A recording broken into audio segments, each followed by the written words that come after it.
J'avais parlé du fait que l'oncologie médicale, c'était une grande famille dans laquelle on a l'oncologie médicale, la radiothérapie, la chirurgie carcinologique et que au vu de cela, voilà, moi j'ai fait le choix de l'oncologie médicale, mais vous pouvez choisir la sous-spécialité que vous souhaitez. Mais en fait, ce n'est pas pour dire que on faisait une espèce de tronc commun pour tout le monde et qu'à un certain niveau, on se répartissait dans les sous-spécialités. Non, c'était juste pour vous donner une vue schématique et une vue globale de ce que la spécialité, elle est scindée de cette façon-là. Mais dès que vous, après votre médecine générale, vous choisissez directement votre branche, vous y allez directement et vous faites les 5, les 4 années directement quand c'est du médical. Et quand c'est du chirurgical, vous faites 5 ans. Donc voilà, donc vraiment je voulais appuyer sur ce petit détail là pour dire qu'il n'y a pas de tronc commun, c'est une spécialité, voilà. Et la particularité, c'est vraiment que les cours, vous le faites vous. C'est un peu le système LMD. J'ai plus à un moment, il y a eu cette histoire de LMD. Tu ne viens pas t'asseoir et le prof, il dit tout. Non, non. On donne des thèmes et tu prépares le thème. Enfin, on attribue le thème à une personne parmi vous. Cette personne fait toutes les recherches possibles sur ce thème-là. C'est d'où l'intérêt en médecine, le compagnonnage, parce que tu ne peux pas savoir. Je me rappelle, je venais d'arriver, j'étais quoi, à 2 semaines, et on m'a donné mon premier thème de cours, c'était les tumeurs testiculaires germinales.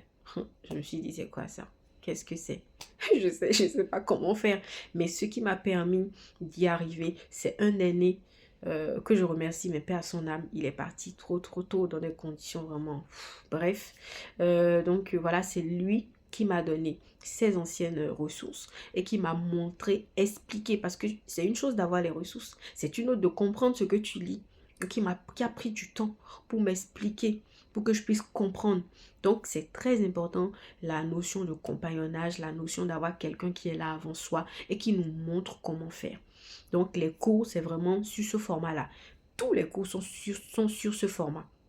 Et il y a une évaluation à la fin de chaque année en fonction du système. Parfois, c'est en première et en dernière année. Et pour les autres années intermédiaires, c'est des évaluations juste en interne.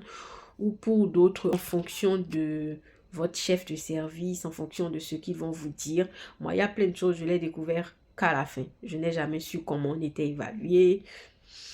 Voilà, je savais juste que j'avais une évaluation à la fin de mes 4 années et au début. Mais après, il y a eu des réformes et du coup, entre deux, j'ai su 2, 3 choses. Donc vraiment, si j'ai un conseil à vous donner, quand vous arrivez pour votre formation en oncologie médicale, faites-vous ami à un loco, à une personne qui est là. Faites-vous ami à une personne qui est là. Parce que vous risquez de louper toutes les informations juste parce que vous n'êtes ami avec personne en fait. Et ça, je peux vous dire que c'est hyper frustrant. C'est hyper frustrant. Donc, faites-vous ami à quelqu'un qui peut vous donner les informations, qui peut vous dire, ah ben on a cours tel moment, ah non, le cours il a été annulé, ah ben on nous a donné telle chose, ah venez que je t'explique si, voilà. Des personnes qui peuvent vraiment vous challenger comme ça et vous aider à grandir. Parce qu'on n'est pas allé là-bas pour s'éterniser. On est allé pour un but précis, avoir la connaissance, avoir le diplôme et repartir. Donc voilà. N'hésite pas à me dire si ma petite vidéo t'a apporté des informations complémentaires. Et on se dit à la prochaine pour une nouvelle vidéo. Bye.